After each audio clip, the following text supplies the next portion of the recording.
पहा तुम्हाला ज्याही डिफिकल्टीज आहेत अगदी सुरुवातीला ना जरा शांत राहा, बोलू नका. तुम्हाला ज्याही डिफिकल्टीज आहेत ते विचारून घ्या आणि एंटायर डीपीपी मध्ये असा एकही फॉर्म्युला मिळणार नाही जो बेसिकच्या पलीकडे असेल. ठीक आहे. आणि बरेच क्वेश्चन्स असे पण आहेत की तुम्ही फॉर्म्युले लाख पाठ करा, तुम्हाला त्याचा आन्सर काढता येणार. ठीक आहे. ज्यावेळेस तुम्हाला लॉजिक समजलं असेल त्याच वेळेस तुम्हाला त्या क्वेश्चनचे आन्सर काढता येईल.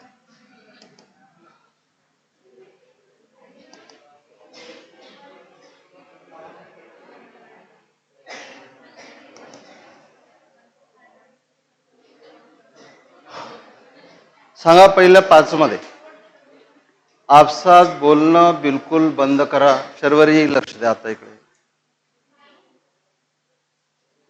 5 नंबर. ओके. पहा पूर्ण लक्ष इकडे पेपरमध्ये द्या तुमच्या जवळ असेल तर, किंवा मग इकडे बोर्डवर द्या. पहा क्वेश्चन नंबर 5 आणि थोडं लक्ष द्या इकडे. पहा पुढे शॉर्टकट बरोबर समजून घ्या. आपल्याला एवढा निसर्गाने माइंड दिलेला आहे, त्यामुळे प्रत्येक वेळेस ना पेपर वर्क करायची गरज नाही भासायला पाहिजे. प्रत्येक वेळेस फॉर्म्युला पण वापरायची गरज नाही भासली पाहिजे. थोडं लॉजिक वापरता आलं पाहिजे. समजून राहिलं का तुम्हाला? आणि हे यस हे लॉजिक यस नाही डीपीपी 2च आहे. डीपीपी 2 तुझ्याकडे 1 असेल. ओके. पहा लक्ष द्या आणि जेवढे मी तुम्हाला शॉर्टकट आणि ओरली सांगण्याचा प्रयत्न करेल तेवढं तुमचं कॉन्सन्ट्रेशन खूप चांगलं पाहिजे. ठीक आहे. पहा नीट लक्ष बोर्डवर द्या. पहा क्वेश्चन नंबर 5 पहिले कोणाकोणाला करता आलं? ओके. ठीक आहे. पहा आता मला असं वाटते ना हे ओरली हवेतल्या हवेत आपण करू शकतो, त्यामुळे तुमचा स्पीडही वाढेल आणि टाइम कमी लागेल. अर्थात पहा water is flowing in a pipe of diameter 4 centimetre. बघा डायमीटर दिलेला आहे 4 सेंटीमीटर. ठीक आहे. With a velocity 3 metre per second. लक्ष द्या डायमीटर आहे 4 सेंटीमीटर आणि वेलॉसिटी आहे 3 मीटर पर सेकंड. इमॅजिन करून राहिलं ना एक पाईप आहे, त्या पाईपचा डायमीटर दिलेला आहे 4 सेंटीमीटर आणि त्यामधून जे वॉटर बाहेर पडत आहे किंवा कुठलेही लिक्विड असेल बाहेर पडत आहे, त्या लिक्विडचा स्पीड किती दिलेला आहे? 3 metre per second. Okay. Water then enters into a pipe of diameter 2 centimetre. बघा 4 सेंटीमीटरचा डायमीटर काय झाला? 2 सेंटीमीटर. बस इथे तुम्हाला बरोबर फोकस करायचा आहे. अगोदर होता लक्ष इकडे जाऊन जा. अगोदर होता 4 सेंटीमीटर, आता किती झाला? 2 सेंटीमीटर. म्हणजे डायमीटर काय झाला? हाफ झाला है ना. डायमीटर हाफ झाला अर्थात रेडियस ही काय झाली? हाफ झाली. डायमीटर हाफ तर रेडियस हाफ. बरोबर आहे. Area proportional to R square किंवा D square. Because area of cross section काय असेल? Pi r square. प्रोपोर्शनॅलिटीचा विचार केला तर it is proportional to R square or d square. Diameter जर अर्धा झाला, येऊन राहिलं का डोळ्यासमोर equation? A proportional to diameter square और A proportional to R square. प्रोपोर्शनॅलिटी सेमच आहे. डायमीटर जर अर्धा झाला तर एरिया किती होणार? 1/4. हे समजलं पाहिजे बरोबर. काहींना समजलं नसेल कदाचित, मी बोर्डवर सांगतो पहा परत. तर मी काय म्हटलं तुम्हाला की एरिया जो आहे सॉरी स्पीड जो आहे बरोबर आहे, तो स्पीड कशाला इन्व्हर्सली प्रोपोर्शनल असेल? एरियाला. पण मी एरिया बद्दल बोलत होतो की area proportional to R square किंवा डी स्क्वेअर. मला सांगा इकडे पहा, मला सांगा आर काय झाला किंवा डी काय झाला? 1/2. 1/2चा स्क्वेअर म्हणजे 1/4. याचा अर्थ नवीन एरिया जो आहे तो पहिल्या एरियाच्या /4 आहे. समजलं का? आता इक्वेशन काय असते? Equation of continuity. एरिया जेवढ्या पटीने कमी होणार स्पीड तेवढ्या पटीने. एरिया 4 पटनी कमी झाला तर स्पीड 4 पटनी वाढेल. पहिला जेवढा असेल त्याच्या 4 टाइम्स. पहिला किती आहे? व्ही. व्हीच्या 4 टाइम्स काय होणार? 4v. हे समजलं का? फक्त मला अपेक्षा अशी आहे की याला कुठल्याही पेपरला पेन्सिलला हात न लावता हे करता आलं पाहिजे. कळलं का काय बोललो मी? परत समजून घ्या. मला तुमच्या बॅचमध्ये असं वाटतं की जास्त गरज आहे सांगायची.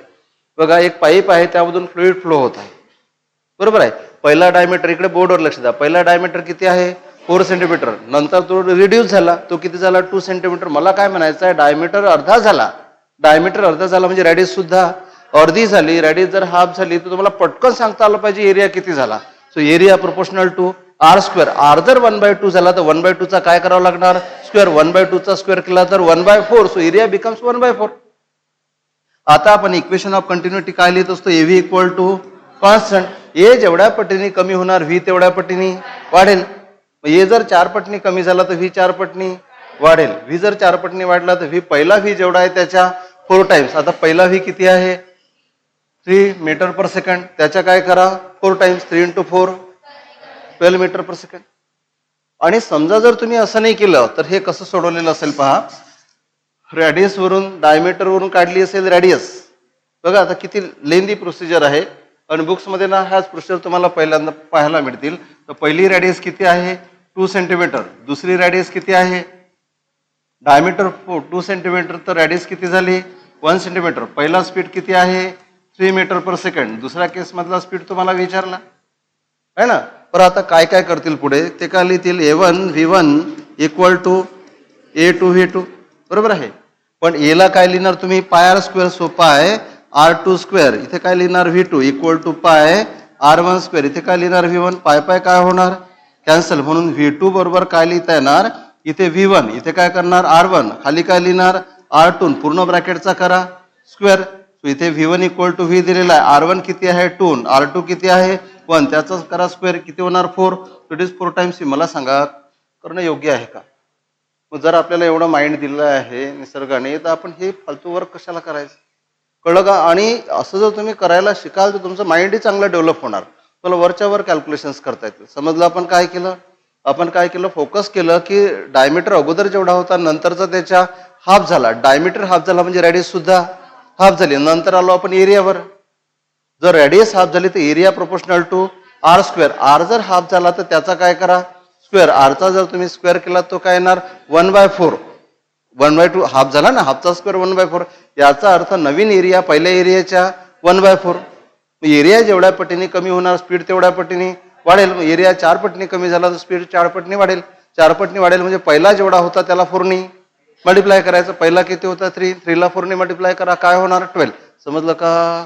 तसं बरोबर डोकं चालवा, तसं करण्यात काही अर्थ नाही आहे, अर्थ आहे बेसिक हेच, पण हे आपण असं लॉजिकली केलं। याला किती वेळ लागतो बघा, लिहा कुठे मिस्टेक होणार, पाय लिहा एरिया लिहा, काही करायची गरज, समजलं? It is based on equation of continuity, तर हे प्रॉब्लेम बेस्ड होतं इक्वेशन ऑफ कंटिन्युटी। आणि आणखी एक तुम्हाला सांगतो बा, मी काल तो जो आपला शिवा आहे त्यासोबत मी बोललो, आता बोर्ड एक्झाम झाली आणि काय झालं, शिवाचं म्हणणं आहे सगळं काही आपल्या नोट्समधलं होतं, पण काही स्टुडंट असे आहेत त्यांचं म्हणणं आहे की तुम्ही जे इम्पॉर्टंट दिलं होतं ते नव्हतं। कधी कधी काय असते पेपर वेगळाच निघतो, पण शिवाचं म्हणणं होतं की तुम्ही जे इम्पॉर्टंट दिलं होतं मॅक्सिमम तेच होतं, फक्त ना वर्ड्स बदललेले होते। म्हणजे आपण ना वर्ड्स बदलले तर आपल्याला आपण मिनिंगवर फोकस करा, मला ते म्हणायचं आहे की तुम्ही मिनिंगवर फोकस केलं की तुम्हाला वर्ड्स काय येतात त्यांनी फरक नाही पडत। आपण जर वर्ड्सवर फोकस करू कोणते वर्ड वापरलेले आहे आणि मग त्यावेळेस आन्सर काय असेल तर मग गडबड होणार। फोकस कुठे पाहिजे, आपलं मिनिंगवर पाहिजे। मिनिंगवर फोकस असलं की असा प्रॉब्लेम येणार नाही। आपल्या नोट्समध्ये जे काही आहे तुम्हाला एक्झाममध्ये तेच दिसणार, फक्त तुम्हाला मिनिंग समजलेलं पाहिजे, नाही तर मग आपल्या नोट्समध्ये काय क्वेश्चन आहे ना आन्सर आहे, क्वेश्चन आहे तो क्वेश्चन दिसला तर बरं, तो तसा जर तसा क्वेश्चन दिसला नाही तर मग ते आन्सर नाही, असं नाही, बरोबर आहे? चला पुढे सांगा, किती नंबर 7, ओके क्वेश्चन नंबर 7। हा एक चांगला क्वेश्चन आहे, यावर डिस्कशन व्हायचं राहिलं आपलं। ओके पहा, वेन टेम्परेचर इन्क्रीजेस विस्कॉसिटी, लक्ष इकडे द्या, लक्ष इकडे समजलेलं पाहिजे। तुम्हाला जर वाटत असेल हा थेरॉटिकल क्वेश्चन आहे याचा मी आन्सर लक्षात ठेवतो, तर मग असा क्वेश्चन तुम्हाला विचारतील की तुम्हाला तिथे परत कन्फ्युजन होणार है ना। तुम्हाला काय विचारलं, विस्कॉसिटी गॅसची आणि लिक्विडची यांच्यावर टेम्परेचरचा काय परिणाम होतो, बरोबर आहे? Wien temperature increases viscosity of, गॅसची डिक्रीज होणार की लिक्विडची डिक्रीज होणार, की गॅस आणि लिक्विड आहे कोणाची इन्क्रीज होणार कोणाची डिक्रीज होणार हे विचारलं, बरोबर आहे? विस्कॉसिटी एक प्रकारचा काय आहे, फोर्स आहे, तुम्हाला माहिती एक प्रकारचा काय आहे, फ्रिक्शनल फोर्स आहे। आणि म्हणून हे समजून घ्या, पूर्ण लक्ष बोर्डवर द्या, विस्कॉसिटी एक प्रकारचा फ्रिक्शनल फोर्स आहे आणि म्हणून हे जे लेयर्स आहेत लिक्विडचे लेयर्स आहेत, याला आपण लॅमिनार फ्लो म्हणतो। हे लेयर्स एकमेकाच्या मोशनला काय करतात, अपोज करतात, समजत आहे? जेवढं अपोजिशन जास्त तेवढी त्या लिक्विडची विस्कॉसिटी जास्त। एक लेयर दुसऱ्या लेयरच्या मोशनला काय करतो, अपोज करतो। मला सांगा हे अपोजिशन कशावर डिपेंड असणार, कोण सांगेल? On which factor this opposition depends. पहिले खूप बेसिकली समजून घ्या, एकदम लहान गोष्ट आहे, तुम्ही आजपर्यंत नसेल तसा विचार करा, पण आता विचार करा. इकडे पहा काय म्हटलेलं आहे, हे काय काढलं मी, रेषा रेषा रांगोळी. हा काय, हे लिक्विडचा पहिला लेअर, लिक्विडचा दुसरा लेअर, लिक्विडचा तिसरा लेअर, लिक्विडचे लेअर्स एकमेकांवरून घसरत आहेत. तुम्हाला हेही सांगितलं होतं की अगदी खालचा जो लेअर आहे तो ग्राउंडला चिटकलेला असेल त्याचा स्पीड किती आहे, 0. वरच्या लेअरचा स्पीड गो ऑन इन्क्रीजिंग सांगितलं आहे तुम्हाला. ओके, पण वरच्या लेअरला खालचा लेअर काय करते, त्याच्या मोशनला अपोज करते, विरोध करते, म्हणून तर याचा स्पीड 0 आहे. वरचा त्याला विरोध करते, त्याचा स्पीड आणि बरोबर आहे, विरोध करतात एकमेकांच्या. मला सांगा, हे जे विस्कस फोर्स आहे, हा जो अपोज करणारा फोर्स आहे, तो कशावर डिपेंड असेल, की लॉजिक वापरा. काय असं आहे की जेणेकरून दोन लेअर एकमेकांना अपोज करतील, त्यांना काय हातपाय काय पकडून ठेवतील, काय असेल, कोण सांगेल? यस, अरे एक लेअर आणि दुसरा लेअर यांच्यामध्ये असं काय असेल की जे त्याला अपोज करतील? नाही, फ्रिक्शन कशामुळे असेल? यस, आणि विस्कॉसिटी कशामुळे असेल? Cohesive force. बघा, हे मॉलिक्यूल त्या सबस्टन्सचे आहेत, वरचे मॉलिक्यूल त्या सबस्टन्सचे आहेत, मॉलिक्युल्स एकमेकांना अगदी जवळ आहेत. आणि जर मॉलिक्यूल, लक्ष इकडे द्या, जर मॉलिक्युल्स एकमेकांना अगदी जवळ असतील तर ते एकमेकांना पकडण्याचा प्रयत्न करतील, इंटरमॉलिक्युलर फोर्स. पण एकाच लिक्विडचे मॉलिक्युल्स आहेत, त्यामुळे हा इंटरमॉलिक्युलर फोर्स कुठला फोर्स असेल? Cohesive force. बरोबर आहे, हा कोहेजिव्ह फोर्स आहे. लिक्विडमध्ये कोहेजिव्ह फोर्स जास्त असतो, कारण लिक्विडचे पार्टिकल एकमेकांना अगदी जवळ असतात, गॅसचे पार्टिकल दूर असतात. जेवढं अंतर वाढेल, ऐका इकडे माझ्याकडे पहा, मी असं करता, मला आश्चर्य वाटते की मी इतकं सांगून राहिलो तुम्हाला, ते खाली अगदी शांततेने पाहून. जेवढे पार्टिकल्स एकमेकांना जवळ असतील तेवढे ते एकमेकांना जास्त घट्ट पकडून ठेवतील. जेवढे एकमेकांना जास्त, कोण? पार्टिकल्स लेअर्स मधले जेवढे एकमेकांना जास्त घट्ट पकडतील तेवढा फ्रिक्शनल फोर्स जास्त, तेवढी विस्कॉसिटी जास्त. बरोबर आहे. गॅसेसमध्ये, ऐका बरोबर, इकडे पारे राजा, गॅसेसमध्ये हेच पार्टिकल एकमेकांपासून दूर असतात. पार्टिकल जेवढे दूर जातील त्यांच्यामधला फोर्स कमी होईल. फोर्स जर कमी झाला तर विस्कॉसिटी कमी होईल, हे एक लॉजिक आहे. बरोबर आहे. पण लिक्विड मधले पार्टिकल्स एकमेकांच्या जवळ असतात. बरोबर आहे. पण लिक्विडमध्ये समजा जर का टेम्परेचर वाढलं, तुम्हाला काय वाटते, दोन पार्टिकल्स आहेत, टेम्परेचर वाढल्यामुळे पार्टिकल एकमेकांपासून दूर जातील की जवळ येतील? दूर जातील, कारण की टेम्परेचर कॉजेस एक्सपॅन्शन. एक्सपॅन्शन होणे म्हणजे फुगणे, फुगणे म्हणजे एकमेकांपासून दूर जाणे. पार्टिकल जर एकमेकांपासून दूर गेले तर त्यांच्यामधलं अंतर वाढलं तर कोहेजिव्ह फोर्स वाढेल की कमी होईल? अरे अंतर जर वाढलं तर कोहेजिव्ह फोर्स कमी होईल. म्हणून लिक्विडच्या बाबतीत पहा, लक्ष द्या, लिक्विडच्या बाबतीत जर का टेम्परेचर वाढलं तर पार्टिकल मधलं डिस्टन्स वाढते. पार्टिकल मधलं जर डिस्टन्स वाढलं तर त्यांच्यामधला कोहेजिव्ह फोर्स कमी होते. कोहेजिव्ह फोर्स कमी झाला तर विस्कॉसिटी सुद्धा कमी होते. फोर्स कमी ना, फोर्समुळेच तर विस्कॉसिटी आहे, त्यामुळे विस्कॉसिटी काय होते? कमी होते. कोणाच्या बाबतीत? लिक्विडच्या बाबतीत. आता असं एक मिसकन्सेप्शन असं होते, जर लिक्विडच्या जागी तुम्ही गॅस घेतला तर गॅस मधले पार्टिकल अगोदरच एकमेकांपासून दूर असतात. एक मिसकन्सेप्शन सांगून राहिलो, चुकीची गोष्ट सांगून राहिलो, पण जी चुकीची विचारात घेण्यात येते. तर गॅस मधलं गॅस पार्टिकल्स आहेत, टेम्परेचर वाढलं तर अगेन त्यांच्यामधलं डिस्टन्स काय होणार? वाढेल. डिस्टन्स जर वाढलं तर कोहेजिव्ह फोर्स कमी होईल. कोहेजिव्ह फोर्स कमी झाला तर विस्कॉसिटी कमी होईल. हे मिसकन्सेप्शन आहे, असं नाही आहे. ऍक्च्युली काय होते पहा, इथं आपण फ्लुइड्सचा स्टडी करत आहोत. फ्लुइड मध्ये काय होते, हे जे लेअर्स आहेत हे लिक्विडचे आहेत. बरोबर आहे.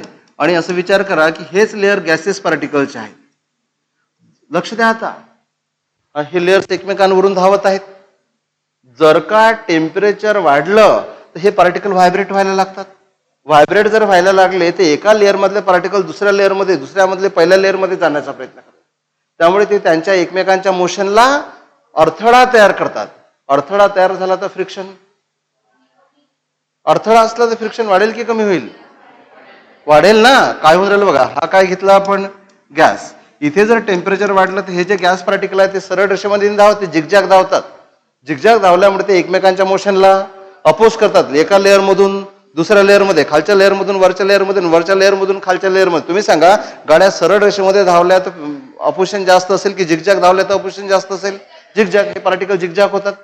झिगझॅग झाल्यामुळे अपोजिशन वाढते. अपोजिशन जर वाढलं तर अपोजिशन म्हणजे एक प्रकारचा फोर्स, फोर्स वाढला तर विस्कॉसिटी वाढते. म्हणून गॅसेसच्या बाबतीत काय होईल, टेम्परेचर जर वाढलं तर ह्याचं जे झिगझॅग मोशन आहे, बरोबर आहे, झिगझॅग मोशन वाढते. ओके, काय जे काही असेल, झिगझॅग मोशन वाढल्यामुळे कोएजिव्ह फोर्स सुद्धा काय होतो, वाढतो. कोएजिव्ह फोर्स वाढल्यामुळे विस्कॉसिटी वाढते. समजलं का? गॅसेसचे जे लेयर्स आहेत ते डोळ्यासमोर घ्या. जर टेम्परेचर वाढलं तर एका लेअर मधले पार्टिकल दुसऱ्या लेअरमध्ये, दुसऱ्यामधले पहिल्यामध्ये जातील. त्यामुळे जे लेअर एकमेकांवरून स्मूथली जात होते ते तेवढे स्मूथली जाणार नाही, त्यांच्यामध्ये अडथळा तयार होईल, फोर्स वाढेल. फोर्स वाढला तर विस्कॉसिटी वाढेल. म्हणून लिक्विड मध्ये टेम्परेचर वाढलं तर विस्कॉसिटी कमी होते, पण गॅसेसमध्ये उलट असते, टेम्परेचर वाढलं तर विस्कॉसिटी सुद्धा वाढते. So in case of liquid with increase in temperature viscosity decreases, but in case of gas with increase in temperature viscosity increases. Point clear झाला का? समजलं? लिक्विड मध्ये काय होते, इंटरमॉलिक्युलर फोर्स वाढतो, त्यामुळे कोएजिव्ह फोर्स कमी होतो टेम्परेचर वाढल्यामुळे. गॅसमध्ये काय होते, पार्टिकलची झिगझॅग मोशन वाढते. झिगझॅग मोशन वाढल्यामुळे एका लेअर मधले पार्टिकल दुसऱ्या लेअर मध्ये जाऊ शकतात, ते एकमेकांच्या मोशनला अपोज करतात. अपोज करतात म्हणजे विस्कस फोर्स वाढतो, विस्कस फोर्स वाढतो म्हणजे विस्कॉसिटी सुद्धा वाढते. म्हणून लिक्विडमध्ये with increase in temperature in liquid viscosity decreases, but in gas viscosity increases. याच्या उलट विचारला जाऊ शकतो. इथे विथ इन्क्रीज इन टेम्परेचर विचारलं, कदाचित तुम्हाला एक्झाम मध्ये विथ डिक्रीज इन टेम्परेचर विचारतील. समजा टेम्परेचर कमी झाला तर काय होईल, लिक्विडची विस्कॉसिटी वाढेल आणि गॅसची विस्कॉसिटी कमी होईल. याच्या उलट होणार. समजलं का? मग जरी थेरॉटिकल क्वेश्चन वाटत असला तरी, जरी तुम्हाला असं वाटत असलं की फक्त लक्षात ठेवायचं, तर असं लक्षात ठेवण्यात काही अर्थ नाही आता. तर त्याच्या मागचं कॉज तुम्हाला समजलं पाहिजे. ठीक आहे. आणि कदाचित काय होईल, येणारा जो पेपर आहे तो तुम्हाला या सरळ सरळ प्लेन असा विचारलेला नसेल, what is the cause of increase in viscosity of the gas with rise in temperature असं विचारलं. मग काय करणार? अरे समजून आलं का मी काय बोलत आहे? तुम्हाला ना कॉज विचारतील, which of the due to which of the following reason viscosity of the gas increases with increase in temperature, है ना. मग अशा वेळेस तुम्हाला याच्या मागचं जे कारण आहे ते माहिती असलं पाहिजे. चला ठीक आहे.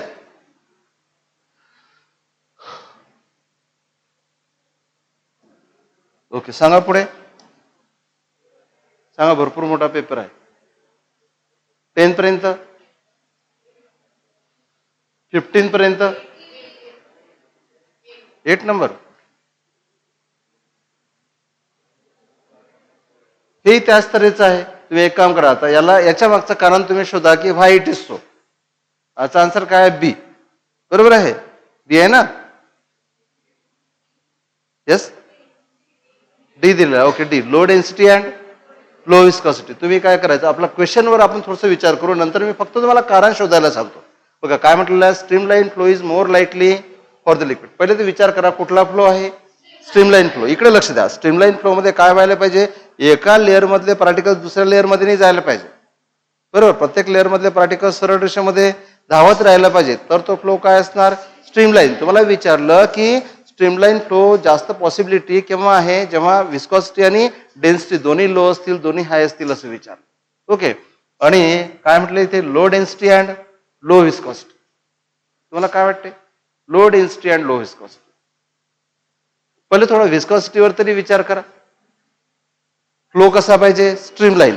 विस्कॉसिटी जर जास्त असती तर पार्टिकल मधलं अट्रॅक्शन जास्त असतं. पार्टिकल मधलं अट्रॅक्शन जास्त असतं, एका लेअर मधला पार्टिकल दुसऱ्या लेअर मध्ये जाण्याची शक्यता जास्त राहिली असती. बरोबर आहे, स्ट्रीमलाईन कमी झाली असती. स्ट्रीमलाईन केव्हा राहते, जेव्हा पार्टिकल ज्या रेषेमधले त्याच रेषेमध्ये, पहा मी काय सांगतो, समजा हे पार्टिकल्स आहेत, लेअर मध्ये धावत आहेत. जर का विस्कॉसिटी जास्त, ऐका बरोबर, जर का विस्कॉसिटी जास्त असेल तर विस्कॉसिटीचा मेन कॉज काय सांगितलं, इंटरमॉलिक्युलर फोर्स. विस्कॉसिटी जर जास्त असेल तर या दोन पार्टिकल मध्ये फोर्स असेल. बरोबर आहे, म्हणजे खालचा पार्टिकल वरच्याला ओढण्याचा प्रयत्न करेल किंवा वरचा खालच्याला ओढण्याचा प्रयत्न करेल. आणि या पार्टिकलने जर एकमेकांना लेअर मधून ओढायचा प्रयत्न केला तर फ्लो स्ट्रीमलाईन राहील का? अरे फ्लो स्ट्रीमलाईन केव्हा असतो, जो पार्टिकल ज्या रेषेमध्ये धावत आहे तो पार्टिकल जर त्याच रेषेमध्ये धावत राहिला तर फ्लो कसा आहे, स्ट्रीमलाईन. पण मला सांगा की जर का विस्कॉसिटी जास्त असेल तर इंटरमॉलिक्युलर फोर्स जास्त असेल. इंटरमॉलिक्युलर फोर्स जास्त असेल तर एक पार्टिकल दुसऱ्या लेअर मधल्या पार्टिकलला ओढायचा प्रयत्न करेल. त्याने जर ओढायचा प्रयत्न केला आणि तो जर पार्टिकल ओढला गेला तर त्याचा स्ट्रीमलाईननेस कमी होणार. पण मोर स्ट्रीमलाईन असण्यासाठी यांच्यामधलं अट्रॅक्शन कमी पाहिजे. अट्रॅक्शन कमी असणे म्हणजे विस्कॉसिटी कमी असणे. म्हणून जर विस्कॉसिटी लो विस्कॉसिटी असेल तर more likely to be streamline. Flow कसा असेल? जास्त स्ट्रीमलाईन. म्हणजे जास्त विस्कस लिक्विडचा फ्लो स्ट्रीमलाईन असेल की कमी विस्कस लिक्विडचा फ्लो स्ट्रीमलाईन? जेवढं विस्कॉसिटी कमी तेवढा फ्लो काय असणार? स्ट्रीमलाईन असेल. असाच विचार करा तुम्ही डेन्सिटीवर. हे समजलं का मी काय विचार केला? तुम्हाला जर असं वाटत असेल अजूनही हे भाऊ लक्षात ठेवायची गोष्ट आहे, नो, ही प्रत्येक गोष्ट लॉजिकची गोष्ट आहे. एखाद्या वेळेसच कधी कधी आपल्याला त्याच्यावर विचार नाही करता येत, त्यावेळेस लक्षात ठेवलं तर चालेल. पहिला पॉईंट समजला का? असंच डेन्सिटीवर विचार करा. काय विचार करता येईल? जास्त डेन्सिटीवालं लिक्विड जे आहे ते स्ट्रीमलाईन असेल की कमी डेन्सिटीवालं लिक्विड स्ट्रीमलाईन असेल? जर डेन्सिटी जास्त असेल तर वेट जास्त. वेट जास्त असेल तर ग्रॅव्हिटीमुळे तो पार्टिकल खाली ओढण्याची शक्यता जास्त. ग्रॅव्हिटीमुळे जर पार्टिकल खाली ओढला गेला तर परत त्याचा स्ट्रीमलाईन ब्रेक होण्याची शक्यता जास्त. म्हणून जेवढी डेन्सिटी कमी तेवढं स्ट्रीमलाईननेस जास्त. समजून राहिलं का? म्हणून त्यासाठी ना पहिल्यांदा माहिती पाहिजे आपल्याला आपण काय स्टडी करून राहिलो. काय स्टडी करून राहिलो? मोशन कशी पाहिजे? स्ट्रीमलाईन. स्ट्रीमलाईन म्हणजे काय? सर्व पार्टिकलने जो पाथ आखून दिलेला आहे त्याच पाथमधून धावायला पाहिजे. सर्व पार्टिकल त्या पर्टिक्युलर पाथमधून धावत असेल तर मोशन काय असणार? स्ट्रीमलाईन.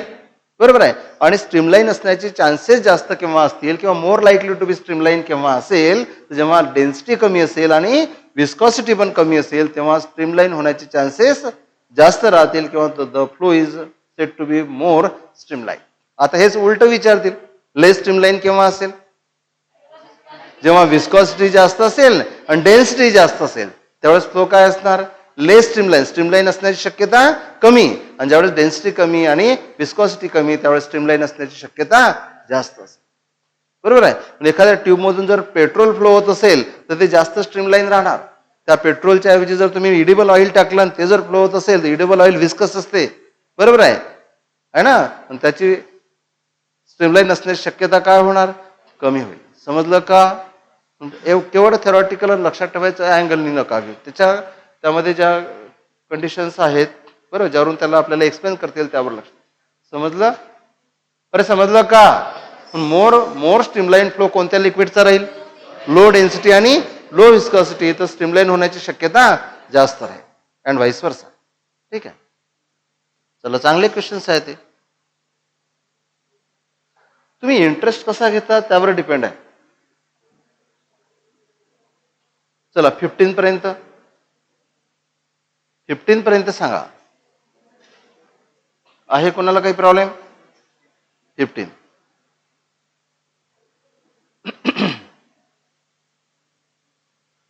ओके. पहा लक्ष द्या. इथे ना क्वेश्चन बरोबर समजून घ्यावं लागते. तुम्ही जर क्वेश्चन वाचला आणि तुम्हाला जर आन्सर मॅच होत नसेल तर तो तुमच्या डिफिकल्टीमध्ये तरी पाहिजे क्वेश्चन. पहा लक्ष द्या इकडे काय क्वेश्चन आहे. The rate of flow of liquid through a orifice of A tank does not depend upon. पहिले तर क्वेश्चनच बरोबर समजून घ्या. Rate of flow of liquid through a orifice of tank म्हणजे काय? ही टँक आहे. त्या टँकला एक ओरिफिस म्हणजे एक होल आहे. ओके. आणि ही टँक इथपर्यंत लिक्विडने भरलेली आहे आणि इथून हे लिक्विड बाहेर पडत आहे. स्पीड आहे व्ही. हाईट असेल एच. ओरिफिस पासून लिक्विड लेवलची हाईट आहे. ऐका बरं इकडे पहा. तुम्हाला क्वेश्चन काय विचारला? Rate of flow of liquid आणि नॉट डिपेंड अपॉन. कोण सांगेल? काय फॉर्म्युला वापरला आणि कशावरून ठरवलं? काय विचारलं तुम्हाला? Rate of flow of liquid. Yes.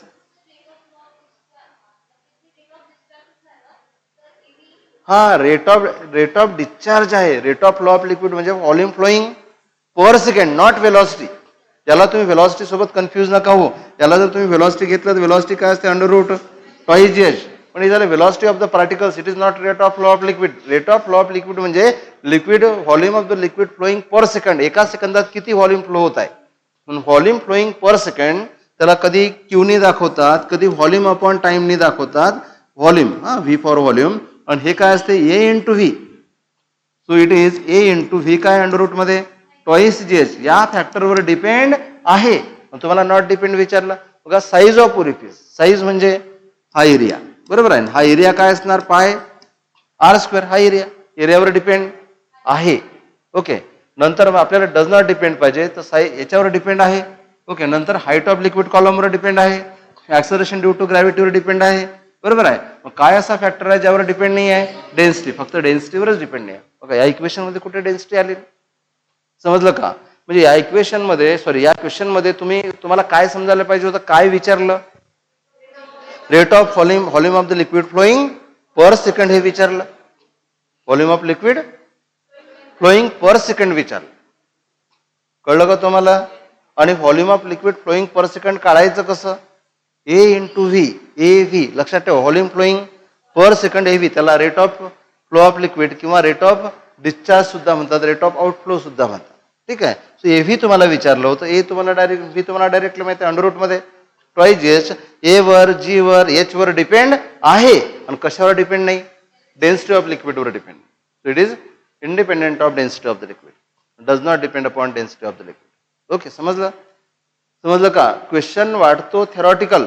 ज्यांनी याला थेरॉटिकल घेतलं असणार झालं त्यांचं काही खरं. क्वेश्चन प्युअरली मॅथमॅटिकल आहे बरोबर. म्हणून जिथे तुम्ही नोट करून ठेवत असाल ना तर तिथे हे नोट करून ठेवा. व्ही बाय टी विचारलं, इक्वल टू हेवी विचारलं, या फॅक्टरवर डिपेंड आहे.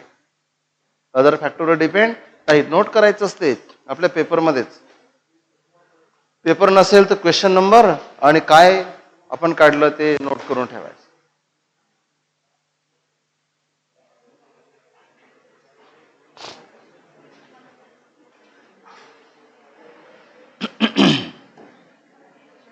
पुढे सांगा. 20 पर्यंत सांगा. Yes, up to question number 20. 17.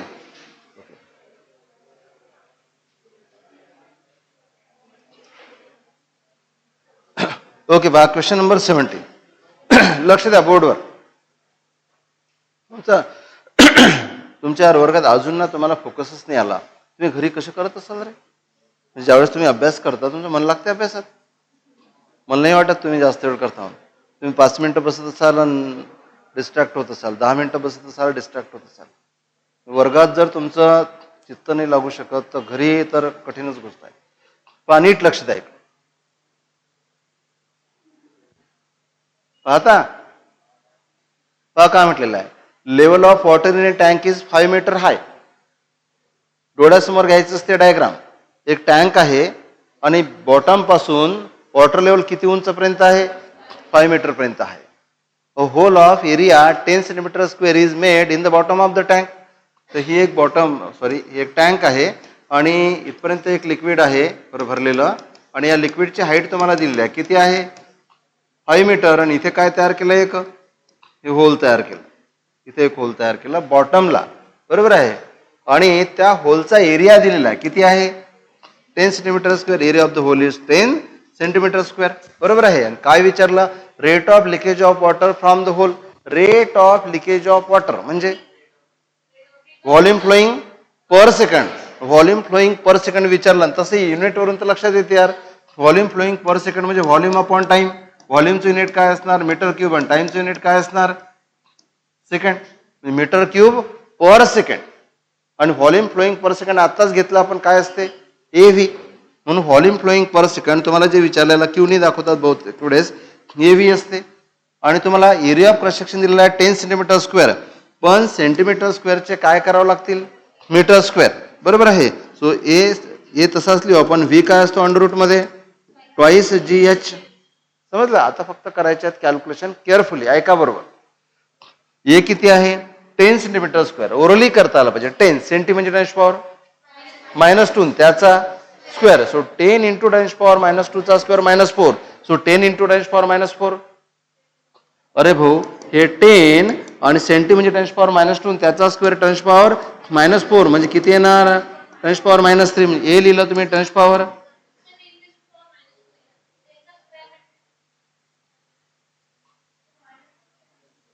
हे बघा, म्हणून तर मी तुम्हाला बार बार सांगत राहतो. इकडे पहा, एरिया काय आहे? 10 सेंटीमीटर स्क्वेअर. 10च आहे. हा झाला 10 सेंटीचा मतलब काय असतो? 10⁻², मीटर, आणि त्याचा स्क्वेअर म्हणजे काय होणार? 10 × 10⁻⁻4 मीटर स्क्वेअर म्हणजेच काय येणार? 10⁻³ मीटर स्क्वेअर. समजलं का? 100 कसे केले? हा, पुन्हा टर्मचा नाही करायचा ना. ओके, समजलं. मग मी एरिया किती पाहून राहिले, काय केलं? काय ना हे नाही समजलं. अरे काय केलं समजलं का?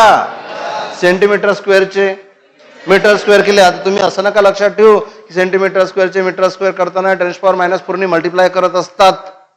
रॉंग. म्हणजे आहे करेक्ट, पण ही मेथड नाही आहे लक्षात ठेवायची. सेंटी म्हणजे 10⁻², त्याचा स्क्वेअर आहे. असंही नाही आहे सेंटीमीटर स्क्वेअर. तुम्हाला काही जण म्हणतील की सर सेंटीमीटर स्क्वेअर, आता मीटरचा स्क्वेअर आहे, सेंटी तर एकच वेळ आहे. तसं नाही आहे. इट इज सेंटीमीटर आणि त्याचा स्क्वेअर. समजलं का? असं आहे. बरोबर आहे.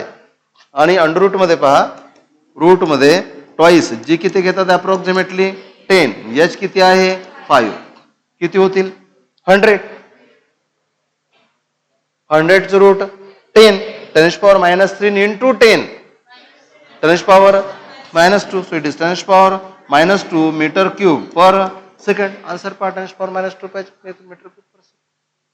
कुणाकुणाला करता आलं होतं? एक मिनिट, इकडे पहा, इकडे लक्ष द्या. कुणाकुणाला करता आलं होतं? एकदा परत हातवर करावर. तुम्ही मला सांग, इकडे पहा. तर तुम्हाला जर ऐकता, तुम्हाला जर हे प्रॉब्लेम सोडवता आलं नसेल तर एक तर तुम्ही करूनच नाही पाहिलं, सगळ्यात मोठा प्रॉब्लेम. आणि दुसरं, जर तुम्ही करून पाहिलं असेल, तुम्ही डोकं वापरण्याचा प्रयत्न नाही केला. मला सांगा, इकडे पहा, हे टँक आहे, लिक्विड भरलेलं आहे, इथे होल तयार केलं तर लिक्विड तर बाहेर पडेल ना. तुम्हाला काय विचारलं? Rate of flow of liquid. Rate of flow of liquid म्हणजे व्हॉल्यूम फ्लोईंग पर सेकंड. आणि आपण किती वेळा सांगितलं तुम्हाला, व्हॉल्यूम फ्लोईंग पर सेकंड काय असते? एव्ही. इक्वेशन ऑफ कंटिन्युटी मध्ये तेच आपण केलं. जेवढं व्हॉल्यूम एका सेकंदात पाईपच्या आतमध्ये जाते तेवढंच व्हॉल्यूम दुसऱ्या डोकामधून बाहेर पडते. म्हणून तर आपण एव्ही = कॉन्स्टंट लिहिलं होतं. बरोबर आहे. या एव्ही. आता राहिला प्रश्न व्हीचा. आता हाईट जर माहिती असेल तर हे जे लिक्विड बाहेर पडेल याचा स्पीड तुम्हाला सांगितलं कसा काढायचा? V = twice H. ए माहिती आहे, व्ही माहिती आहे, तर एव्ही काढायचा आहे. फक्त ए कशामध्ये दिलेला आहे? Centimetre square. ते सेंटीमीटर स्क्वेअरचे काय करावं लागतील? Metre square. समजलं का? तुम्ही करून नाही पाहिलं तर कसे डेव्हलप व्हाल तुम्ही? करून तर पाहावं लागेल. फोटो बिटो नका काढू, काही गरज नाही द्यायची. लक्ष द्या फक्त. परत नोट करून ठेवायचं आपल्या पेपरवर. ठीक आहे.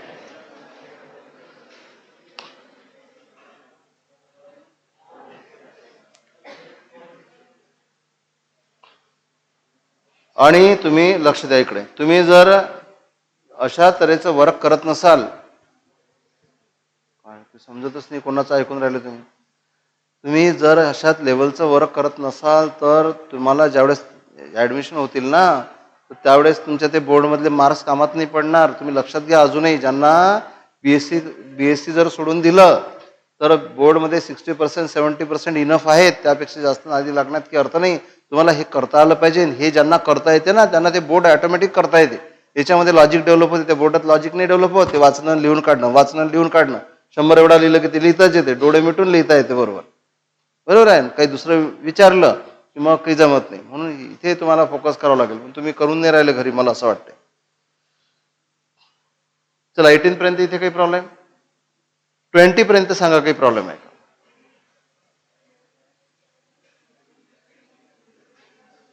हे माहिती आहे काय आहे?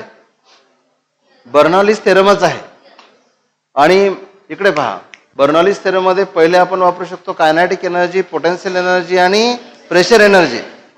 बर्नॉलीज थेरम असे लिहिता येते: ½mv² mgh + pv. एक फॉर्म. दुसऱ्या फॉर्म मध्ये आपण व्हॉल्यूमनी डिवाइड करतो. व्हॉल्यूमनी डिवाइड केल्यामुळे मास अपॉन व्हॉल्यूम डेन्सिटी होते. जिथे जिथे मास आहे तिथे तिथे डेन्सिटी येते. बरोबर आहे. आणि जर का तुम्ही फक्त मासनी डिवाइड केलं तर कायनेटिक एनर्जी पर युनिट मास, पोटेन्शियल एनर्जी पर युनिट मास असे काढता येते. बरोबर आहे. वेटनी डिव्हाइड करता येते. मग 3-4 प्रकारे जेवढ्या प्रकारे एनर्जीज लिहिता येतात तेवढ्या प्रकारे बर्नॉलिस थेरम लिहिता येते. बरोबर आहे. समजलं का तुम्हाला? मी परत सांगतो तुम्हाला, हे ओळखता आलं पाहिजे. जिथे प्रेशर असते बरोबर त्याला प्रेशर हेड म्हणतात.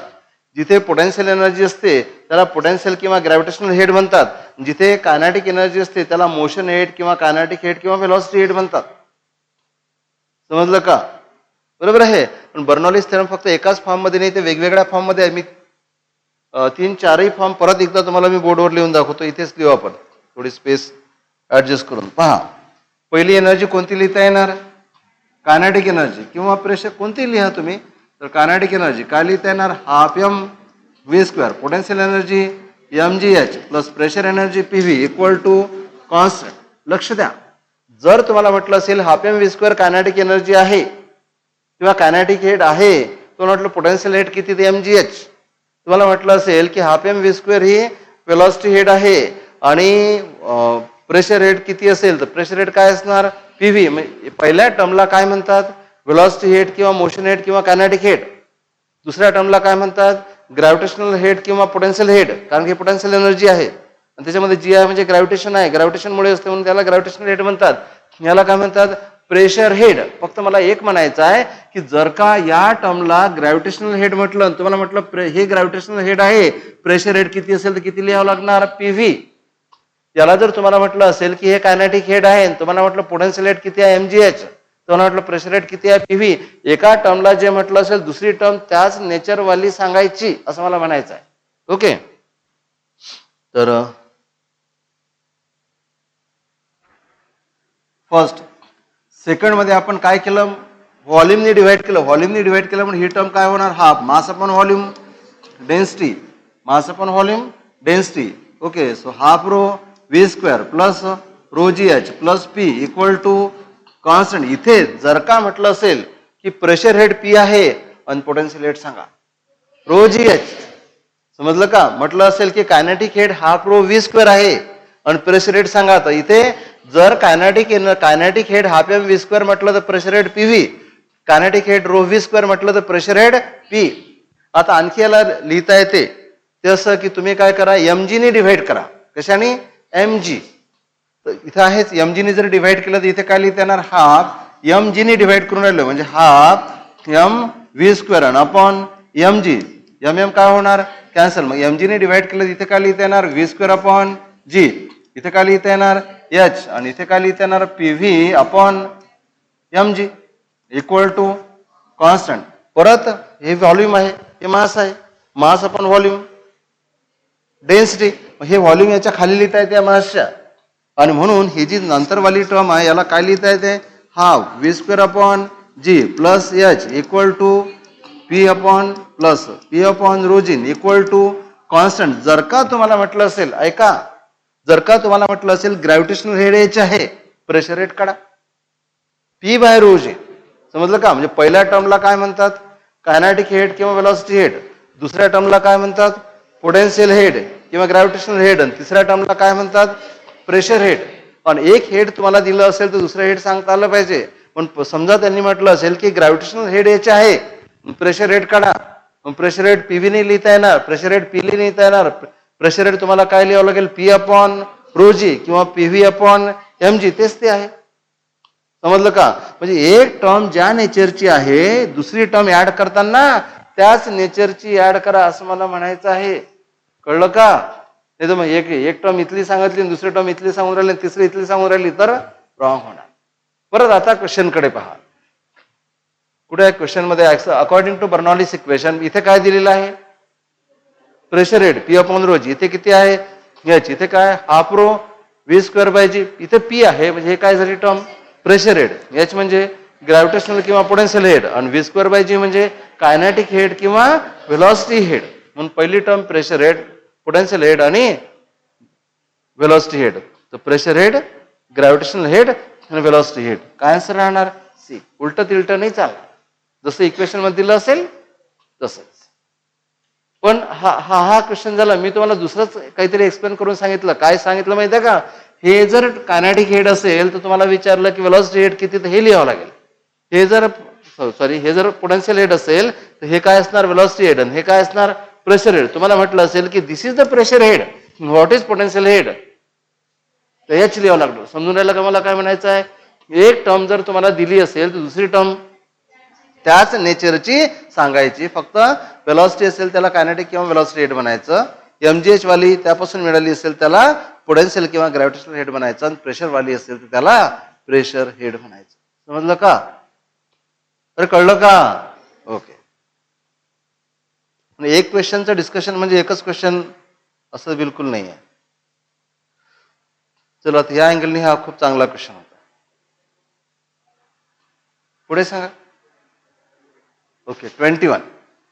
लक्ष द्या 21 खूप चांगला क्वेश्चन आहे, पण ना लॉजिक पाहिजे. लॉजिक पाहिजे म्हणजे थोडासा विचार करावा लागतो. इकडे पहा काय म्हटलेलं आहे question. A ball of radius R and density rho falls freely under gravity through a distance h before entering the water. समजत आहे? वॉटर मध्ये एंटर व्हायच्या अगोदर हा बॉल किती अंतरावरून खाली पडला? h इतक्या अंतरावरून खाली पडला, वॉटर मध्ये पडला, एंटर झाला वॉटर मध्ये. इकडे पहा आता पुढे काय म्हटलेलं आहे? Velocity of ball does not change even on entering the water. मग मला सांगा इथे इकडे पहा इथे व्हेलॉसिटी किती असणार? 0. Velocity go on increasing. इथे काहीतरी व्हेलॉसिटी आहे, बरोबर आहे. पण नंतर काय म्हटलंय? जसा हा वॉटरमध्ये एंटर होणार खाली खाली जाणार याची व्हेलॉसिटी बदलणार नाही. Why? Because it attains terminal velocity. आठवते मला? कुठलाही बॉल जर लिक्विड मध्ये सोडून दिला तर त्याचा स्पीड वाढत वाढत जातो. नंतर एका स्टेज नंतर त्या बॉलचा स्पीड वाढणार नाही. ती काय असते? Velocity, terminal velocity. पण इथे काय झालं? इथे हा बॉल जेवढं तुम्ही वरून सोडून दिला, किती हाईट वरून सोडून दिला? एच हाईट वरून जेव्हा सोडून दिला, जेव्हा हा इथे पोहोचेल कोणाला सांगता येईल याचा स्पीड किती असेल? नाही, इथे 0 असेल. हा एच इतक्या हाईट वरून सोडून दिला. When it enters the water what is the speed? आताच तर पाहिलं यार. कोणाकोणाला सांगता येते? जेव्हा एच इतक्या हाईट वरून बॉल वॉटर मध्ये एंटर होणार त्या बॉलचा स्पीड किती असेल? कोणाकोणाला सांगता येणार? Yes, under root twice H. Very good. असेल ना? बरोबर आहे. पण इथला स्पीड झाला अंडर रूट मध्ये टॉईस जी एच. पण पुढे काय बोलले प्रॉब्लेम मध्ये? की हा बॉल जसा एंटर झाला याचा स्पीड जेवढा टर्मिनल असते तेवढा ऑलरेडी पोहोचला, त्यामुळे नंतर स्पीड वाढणार नाही. नंतर स्पीड वाढणार नाही याचा अर्थ ऑलरेडी त्याला जेवढा स्पीड मिळाला तो टर्मिनल स्पीड आहे म्हणून तर वाढत नाही. तो जर स्पीड टर्मिनल स्पीड पेक्षा कमी असता तर तो स्पीड वाढला असता. तो जर टर्मिनल स्पीड पेक्षा जास्त असता तर कमी झाला असता. त्या समजत आहे माझं बोलणं? वरून बॉल पडत आहे, मग इथे पडत असताना ज्यावेळेस वॉटरला तो स्ट्राईक होणार, जर त्या बॉलचा स्पीड टर्मिनल स्पीड पेक्षा कमी असेल तर वॉटरमध्ये गेल्यानंतर थोडा स्पीड वाढला असता. कुठपर्यंत? टर्मिनल पर्यंत. जर त्या बॉलचा स्पीड टर्मिनल स्पीड पेक्षा जास्त झाला असता तर वॉटरमध्ये एंटर झाल्यानंतर टर्मिनल स्पीड त्याचा स्पीड कमी झाला असता. नंतर किती झाला असता? Terminal speed. पण इथे काय म्हटलेलं आहे? जसा बॉल वॉटरमध्ये एंटर होतो त्याचा स्पीडच बदलत नाही. याचा अर्थ त्याला जो स्पीड मिळाला तो टर्मिनल स्पीड आहे. बस एवढं समजलं की प्रॉब्लेम सॉल्व्ह झाला. हा फॉर्म्युला आणि तो फॉर्म्युला असेल लागल. पण इथे याला स्पीड किती मिळाला? V equal to under root. आणि हा स्पीड किती आहे? टर्मिनल स्पीड एवढा आहे. So this speed attained by the ball is equal to. बस हे लॉजिक आहे. मग या स्पीडला आणि टर्मिनल स्पीडच्या फॉर्म्युलाला इक्वेट करा आणि जे मिळेल ते मिळेल. काय विचारलं तुम्हाला? हाईट. ओके, हा झाला स्पीड. टर्मिनल स्पीडचा फॉर्म्युला काय असतो माहित आहे? 2/9 yes R square G upon theta density of solid minus density of liquid असते. पण मी तुम्हाला खूप वेळा सांगितलंय की वॉटरची डेन्सिटी 1 घेतात. 1 सीजीएस मध्ये असते, एमकेएस मध्ये 1000 असते. पण सिम्बॉलिकली ज्या वेळेस प्रॉब्लेम विचारता, ऐका बरोबर, ज्या वेळेस प्रॉब्लेम सिम्बॉलिक फॉर्म मध्ये विचारलेला असेल, खूप साऱ्या केसेसमध्ये तुम्हाला पाहायला मिळेल की वॉटरची डेन्सिटी 1 घेतलेली असेल, वॉटरची स्पेसिफिक हीट 1 घेतलेली असेल. म्हणजे आपल्याला वाटतं ती टर्म कुठेच गायब झाली. तर ती सीजीएस मध्ये घेतलेलं आहे आणि ती टर्म किती घेतलेली आहे? 1. Which term? वॉटरची डेन्सिटी सीजीएस मध्ये किती? 1 ग्रॅम पर सेंटीमीटर क्यूब. हे फक्त वॉटर साठीच घेता येते. मग इथे हा बॉल कशामध्ये एंटर झाला? वॉटरमध्ये एंटर झाला, म्हणून इथे हे जे डेन्सिटी ऑफ लिक्विड आहे बरोबर, हे डेन्सिटी ऑफ वॉटर आहे, याला तुम्हाला काय लिहिता येणार 1, आणि व्हीच्या जागी काय लिहा अंडर रूट मध्ये, अरे काय लिहा twice G H equal to इथे 2/9 इथे r² g बरोबर आहे अपॉन इटा डेन्सिटी ऑफ सॉलिड रोनी दाखवली -1. आता आपल्याला एच काढायचं आहे, एच काढायचं, एच तर स्क्वेअररूटच्या आतमध्ये आहे, तर स्क्वेअररूट काढून टाकावं लागेल. स्क्वेअररूट काढण्यासाठी स्क्वेअरिंग करावं लागेल. स्क्वेअरिंग जर केलं इथे काय राहणार ट्वाईस जी एच इथे 4/81 इथे r⁴ g अपॉन इटा डेन्सिटी -1 आणि त्याचा स्क्वेअर, इटाचाही स्क्वेअर जीचाही स्क्वेअर. आता बघा हा जी आणि हा स्क्वेअर कॅन्सल, या 2 ने डिवाइड केलं तर इथे किती येणार 2, इथे काय राहिला एच, म्हणून एच बरोबर काय राहणार बघा, काय राहिलं इथे 2/81, सो 2/81 इथे काय राहिलं r⁴ times g, r⁴ times g upon इटा स्क्वेअर आणि रो -1 आणि त्याचा स्क्वेअर. यालाच असं लिहिता येते 2/81 r² g इथे रो -1 अपॉन इटा पूर्ण ब्रॅकेटचा स्क्वेअर, याचा स्क्वेअर आहे. समजलं का काय केलं, अरे रो -1 चा स्क्वेअर इटाचा स्क्वेअर एका ब्रॅकेटमध्ये लिहिला आणि पूर्ण ब्रॅकेटचा स्क्वेअर केला. सॉरी समजलं, अरे समजलं का. तुम्हाला जर वाटत असेल हे सगळं लक्षात ठेवायचं आहे तर नाही, तुम्हाला लक्षात काय ठेवायचं आहे, जेव्हा बॉल वॉटर पर्यंत पोहोचेल त्याचा स्पीड किती असेल, v = √2 gh. जेव्हा तो एंटर झाला वॉटरमध्ये स्पीड रिमेन कॉन्स्टंट, म्हणजे किती टर्मिनल व्हेलॉसिटी, म्हणजे तुम्हाला हा स्पीड टर्मिनल स्पीड एवढा घ्यायचा आहे. त्या स्पीडचा फॉर्म्युला वेगळा लक्षात ठेवा, v = √2 gh. टर्मिनल स्पीडचा फॉर्म्युला वेगळा लक्षात ठेवा, 2/9 r² g अपॉन इटा density of solid minus density of water, त्यांना इक्वेट करून टाका. फक्त इथे एक महत्वाची टर्म लक्षात ठेवायची आहे, तर डेन्सिटी ऑफ वॉटर 1 घ्यायचे. तुम्हाला जर म्हटलं, लक्ष द्या, तुम्हाला जर म्हटलं या एचचं युनिट काय असेल तर कोण सांगेल, पटकन सांगा. या एचचं युनिट काय असेल, समजा याला विथ युनिट लिहायला सांगितलं, या एचचं युनिट काय लिहिणार, पटकन सांगा. Yes centimetre. व्हाय, कारण आपण डेन्सिटी कशामध्ये घेतली, ग्रॅम पर सेंटीमीटर क्यूब मध्ये, तरच ती काय लिहिता येते 1. डेन्सिटी जर तुम्ही 1 लिहिली, ऐका बरोबर, डेन्सिटी जर तुम्ही 1 लिहिली बरोबर आहे, याचा तुम्ही सीजीएस युनिट वापरले, सीजीएस युनिट वापरले तर हाईट कशामध्ये असणार सेंटीमीटर मध्ये, म्हणून त्या समोर लिहून टाका सेंटीमीटर मध्येच लागेल. आणि समजा तुम्हाला याला मीटर मध्ये लिहायचं, कोण सांगेल, याला जर मीटर मध्ये लिहायचं आहे तर आन्सर मध्ये काय चेंज कराल, 1च्या जागी 1000, 1च्या जागी 1000 लिहिलं की तुम्ही कोणतं युनिट वापरलं, MKS युनिट वापरलं. 1 असेल तर हाईट सेंटीमीटर मध्ये असेल, 1च्या जागी वॉटरची डेन्सिटी 1000 असेल तर हाईट मीटर मध्ये असेल. तुम्ही जेवढा विचार कराल तेवढे डेव्हलप व्हाल, विचारच नाही केला तर मग थोडं समजलं. म्हणून तुम्ही काय करायला पाहिजे माहिती आहे, इथे फक्त एवढंच नोट करायला पाहिजे, व्हेलॉसिटी इक्वल टू काय लिहायचे, टर्मिनल व्हेलॉसिटी, बस हाच एक की पॉइंट आहे. v = vt, v वेगळा माहिती आहे तुम्हाला, अंडर रूट मध्ये ट्वाईस gh, vtचा फॉर्म्युला लर्न आहे, एच काढायचं, स्क्वेअरिंग वगैरे करावं लागणार, डेन्सिटी ऑफ वॉटर 1 घेतली. समजलं का, यस नाही, हा मोडायचं.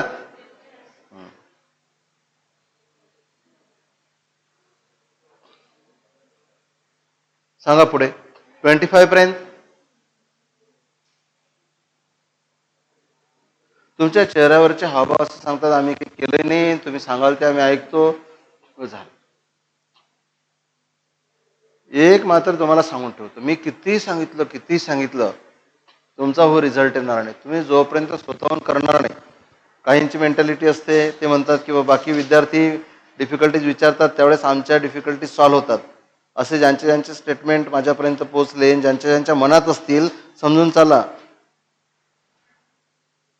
डप्पूच आहे तुमच्या मार्कशीटवर. तुमची डिफिकल्टी तुम्ही स्वतः विचारा, तुम्हाला भूक पाहिजे अशी की नाही आपल्याला विचारायचं आहे, आपल्याला जमलं नाही. 25 पर्यंत सांगा, काही प्रॉब्लेम आहे का, कोणी विचारलं, कोणता 25, ओके. हा तर खूपच चांगला क्वेश्चन आहे 25. कोणाकोणाला सोडवता आला, सोडवता यार 2-3 लोकांना आला आणि विचारून फक्त एक विद्यार्थी राहिला. पहा लक्ष द्या बोर्डवर, इकडे नाही म्हणत मी, इकडे पहा. तर अ स्मॉल स्पेरिकल बॉल, ऐका बरोबर, आता इतक्या वेळाचं आताच सेंटेन्स आवडलं त्यांना. Okay, a small spherical ball falling through a viscous medium. Imagine करा की एक बॉल आहे, मेटल बॉल, आणि तो विस्कस मीडियम मधून पडत आहे. समजत आहे? एका ड्रम मध्ये लिक्विड आहे आणि तुमच्याकडे एक बॉल दिलेला आहे मेटलचा, तो तुम्ही ड्रम मध्ये सोडून दिला. ड्रम ट्रान्सपरंट आहे, तुम्ही त्याला पाहून राहिले, खाली खाली चालला, काय होणार? Speed go on increasing. After some time ball attain terminal velocity and then that ball moves with constant speed. कळलं का? ओके. म्हणून small spherical ball falling through a viscous medium of negligible density, terminal velocity with another ball of same mass. दुसरा एक ball आहे, मास कसा आहे? Same. तुम्ही lightly घेत असाल, बरोबर आहे, पण खूप काही त्याच्यामध्ये आहे. Same mass but of twice radius as that of earlier ball falling through the same viscous medium. त्याच लिक्विड मधून खाली पडत आहे. What will be the terminal velocity? समजलं का तुम्हाला? पहिला जो बॉल आहे त्याची रेडियस काहीतरी आहे, त्याची टर्मिनल व्हेलॉसिटी व्ही आहे. दुसरा जो बॉल आहे त्याचा मास तेवढंच आहे, रेडियस डबल आहे, मोठा बॉल आहे, पण मास सेम आहे. मला सांगा, मास जर सेम असेल तर डेन्सिटी सेम असू शकते का? छोटा बॉल आणि मोठा बॉल, पहिल्याची रेडियस आर आणि दुसऱ्याची रेडियस ट्वाइस आर, मग मास सारखा आहे तर डेन्सिटी डिफरंट असायला पाहिजे ना. जो मोठा आहे त्याची डेन्सिटी, अरे राम, तुम्ही सांगा, दोन्ही बॉल सारखेच, मास सारखे आहे दोन्ही बॉलचे, मास कसे आहेत? सारखे, म्हणजे वेट कसं आहे? सारखं. एक लहान आहे दुसरा मोठा आहे. कोणता कमी डेन्सिटी वाला असेल? मोठावाला कमी डेन्सिटी वाला असेल, हलक्या मटेरियलचा असेल, बरोबर आहे ना. एक बनवला लाकडाचा आणि दुसरा बनवला थर्मोकॉलचा. लाकडाचा एवढासा बॉल असेल, थर्मोकॉलचा एवढा मोठा बनवावा लागेल, त्यावेळेस कुठे दोघांचा वेट. समजलं का? म्हणजे दोन बॉलचे मासेस सारखे आहेत, याचा अर्थ दोन बॉल ज्या मटेरियलचे बनलेले आहेत त्यांच्या डेन्सिटी सारख्या नाहीत. कळलं का? आणि पहिल्या बॉलची रेडियस आर आहे, तर दुसऱ्या बॉलची रेडियस ट्वाइस आर आहे. मला सांगा, पहिल्या बॉलची जर डेन्सिटी रो असेल, दुसऱ्या बॉलची डेन्सिटी काढता येईल का? कशी? क्वेश्चन समजला? मासेस सारखे आहेत. ओके, मी करूनच देतो, जास्त तुमच्या डोक्याला ताण नाही द्यायला. बरोबर. मला सांगा, क्वेश्चन काय आहे? दोन्ही बॉलचे मासेस सारखे आहेत. लक्ष द्या, पहिल्या बॉलची रेडियस आर आहे, पहिल्या बॉलची डेन्सिटी रो आहे किंवा रो आहे, दुसऱ्या बॉलची डेन्सिटी काढता येईल का? आपण पहा काय करत असतो. मी थोडा वेगळा शॉर्टकट न करतो. मास बरोबर काय असते? व्हॉल्यूम इंटू डेन्सिटी असते. मी थोडं शॉर्टकट करतो, नंतर तुम्हाला एक दुसरी मेथड सांगतो. So mass proportional to volume, proportional to R cube into rho. R cube into rho. आता मास तर सेम आहे, मी फक्त आर क्यूब लिहिलं, कारण की व्हॉल्यूम काय असते स्पिअरचं? 4/3 पाय आर क्यूब. उगाच 4/3 पाय आर क्यूब काही ना म्हणत असेल, मला फॉर्म्युलाच आठवण नाही राहिला व्हॉल्यूमचा, बसले. मग volume proportional to radius R असते, area proportional to R square, volume proportional to R cube. बरोबर आहे. मास सेम आहे, मास सेम आहे म्हणजे ही टर्म कॉन्स्टंट आहे. बरोबर आहे. मला सांगा, आर काय केला? डबल. डबलचा क्यूब, 8. बरं, म्हणजे नवीन स्पिअरसाठी ही टर्म 8 टाइम्स होणार. ही जर 8 टाइम्स झाली तर ही 1/8 व्हायला पाहिजे, तरच मास सेम राहणार. समजलं का? परत एकदा सांगतो. आर काय झाला? डबलचा काय केला? क्यूब. डबलचा क्यूब काय झाला? 8. मग ही टर्म जर 8 टाइम्स झाली तर ही टर्म 8 टाइम्सनी कमी व्हायला पाहिजे. म्हणजे पहिल्या स्पिअरची जर डेन्सिटी रो असेल, दुसऱ्या स्पिअरची डेन्सिटी रो बाय 8 असेल. हे समजलं असेल तर पुढे करता येते. पहिल्या स्पिअरची डेन्सिटी रो, तर दुसऱ्या स्पिअरची डेन्सिटी रो बाय 8. कसं काढलं? समजलं का? Mass equal to volume into density, volume proportional to R cube. R काय आहे? डबलचा काय केला? क्यूब. काय होणार? 8. मग पहिली टर्म जर 8 टाइम्स पाहिजे, दुसरी टर्म 1/8 टाइम्स पाहिजे, तरच मास कसं राहणार? सेम मास सेम राहण्यासाठी एक टर्म जेवढ्या पटीने वाढेल दुसरी टर्म तेवढ्याच पटीने कमी व्हायला पाहिजे, म्हणून व्हॉल्यूम 8 टाइम्स आहे. व्हॉल्यूम 8 टाइम्स आहे तर डेन्सिटी 1/8 टाइम्स आहे. म्हणून पहिल्या सॉलिडची डेन्सिटी जर रो घेतली तर दुसऱ्या सॉलिडची डेन्सिटी ρ/8 घ्यायला पाहिजे. समजलं का? समजलं? आता पहा, तुम्हाला लक्ष द्या, तुम्हाला आता व्हेलॉसिटी माहिती आहे, पहिल्याची v आहे. पहिल्या स्पिअरची रॅडियस जर तुम्ही r घेतली, दुसऱ्या स्पिअरची रॅडियस टॉईस r. पहिल्या स्पिअरची डेन्सिटी जर तुम्ही रो घेतली, दुसऱ्या स्पिअरची डेन्सिटी ρ/8. बरोबर आहे? समजलं का? आणि तुम्हाला काय विचारलं? टर्मिनल व्हेलॉसिटी विचारली. मी त्या बोर्डवर करतो. आणि इथे आणखी काय केलं असेल तर सेम मीडियम मध्ये मधून हा बॉल खाली पडत आहे. आणि जे मीडियम आहे ही एक सगळ्यात महत्वाची टर्म आहे. त्या मीडियमची डेन्सिटी काय केली? निग्लेक्ट केली. वॉटर असेल तर वॉटरची डेन्सिटी निग्लेक्ट. ज्याही लिक्विड मधून बॉल खाली पडत आहे त्या लिक्विडची डेन्सिटी काय केलेली आहे? निग्लेक्ट केलेली आहे. निग्लेक्ट केली तर आन्सर वेगळं येते, आणि निग्लेक्ट नाही केली आणि ते सॉलिडच्या कंपॅरिझन मध्ये किती आहे ते दिले तर आन्सर वेगळं येते. सर्व गोष्टी मी तुम्हाला मेन बोर्डवर आपल्या समजून सांगतो. इंटरेस्ट आहे सांगायचं की नाही?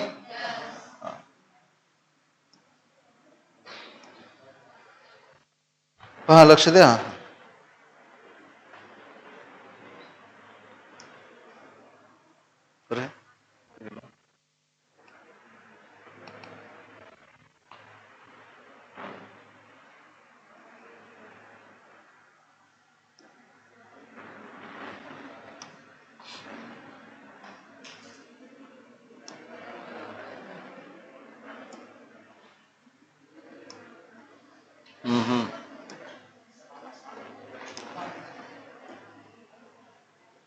ठीक आहे, पहा, लक्ष द्या.